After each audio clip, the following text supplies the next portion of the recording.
Welcome to the College Investor Audio Show, where we talk about the biggest issues impacting millennial money, from student loan debt to side hustles to building wealth. We will show you how to get out of debt so that you can build real wealth for the future. Hello and welcome to the show today. We are so glad you're joining us as we talk about the pros and cons of Uniform Gift to Minors Act. This is interesting. Let's take a look. So you know all about 529 plans, education savings accounts, all kinds of stuff. But the Uniform Gift to Minors Act, or the UGMA, was established in 1956. They are the oldest form of custodial accounts with tax benefits. UTMA accounts were established in 1986 and are a special flavor of UGMA. These days, 529s, education savings accounts, are common ways to save for higher education. However, the Uniform Gift to Minors Act accounts, UGMA, and later the Uniform Transfers to Minors Act accounts, UTMA, were considered a primary way to save for kids' college education. Despite how uncommon it may be, UGMA accounts and UTMA accounts still provide a flexible investment account. An adult can invest for the benefit of a child until the child takes over the account between ages 18 to 21. Here's what you need to know about this class of custodial accounts. What are custodial accounts for minors in the first place, though? Custodial accounts are investment accounts where an adult saves and invests money on behalf of another person. Parents and grandparents often use it to help their children pay for college, buy a house, or even pay for a wedding, just to name a few. These accounts don't offer the same tax advantages as 529 plans and education savings accounts, but they do offer more flexibility for the beneficiary once they take over the account, which is very nice. Okay, so the Uniform Gift to Minors Act versus the Uniform Transfers to Minors Act accounts. Let's take a look at these two things and compare them. UGMA and UTMA accounts are both custodial accounts designed to transfer wealth to minors. The primary difference between the two is the type of assets allowed in each account. UGMA accounts only allow financial assets like cash, stocks, and mutual funds. UTMA accounts allow any tangible assets, even cars, jewelry, real estate, and more. This is a big deal if you have significant alternative assets that you want to pass on to your kids. A UTMA account may be the best way to do that. But keep in mind that UTMA accounts aren't allowed in Guam, South Carolina, Vermont, or the Virgin Islands.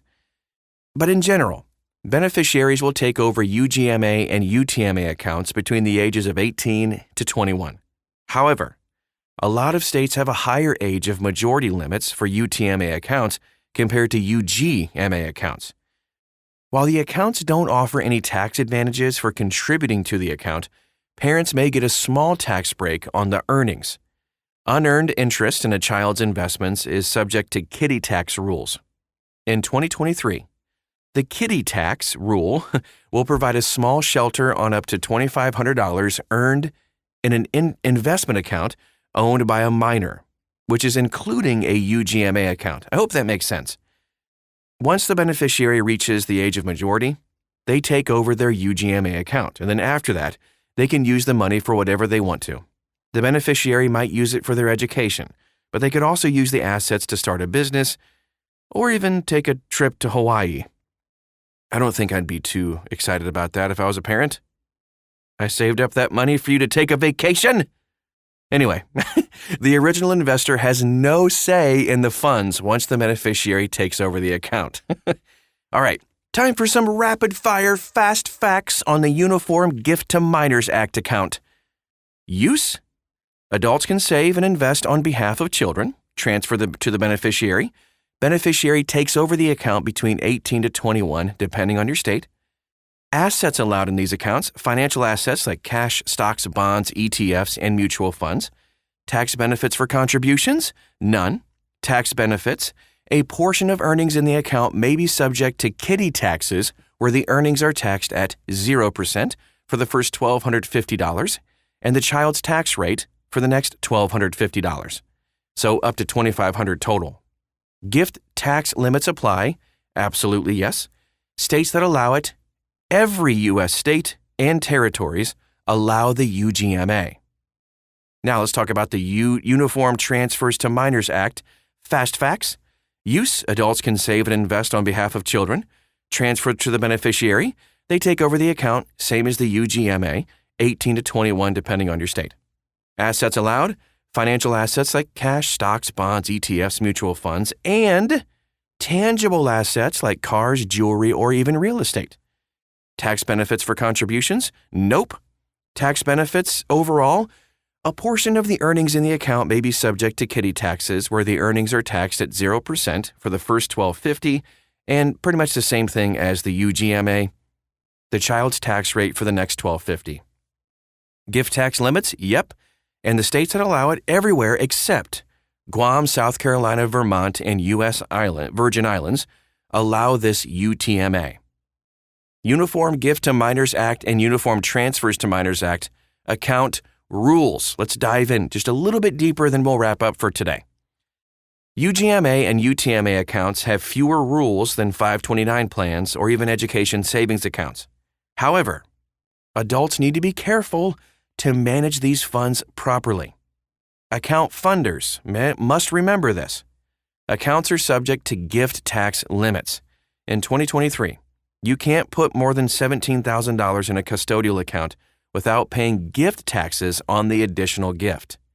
The owner of the account, often parents or grandparents, will pay taxes on the income earned within a UGMA or UTMA account. The kiddie tax rule reduces the overall tax burden on the investment income, but the account holder still has to pay taxes on the earnings. Let's take a look at some pros of the UGMA, UTMA accounts. Of course, the biggest one, flexibility. Beneficiaries can use the funds in a UGMA or UTMA however they want. This can be a great way to give money to a child in hopes for them to use it to start a business, pay for a wedding, or put a down payment on a house. The assets belong to the beneficiary, a pro, and maybe a con. I don't know. It depends on how you look at it. There's never any confusion about who benefits from a UG or UTMA account. The beneficiary of the account will receive the funds at the age of majority in their state. And then after that, the assets belong to them.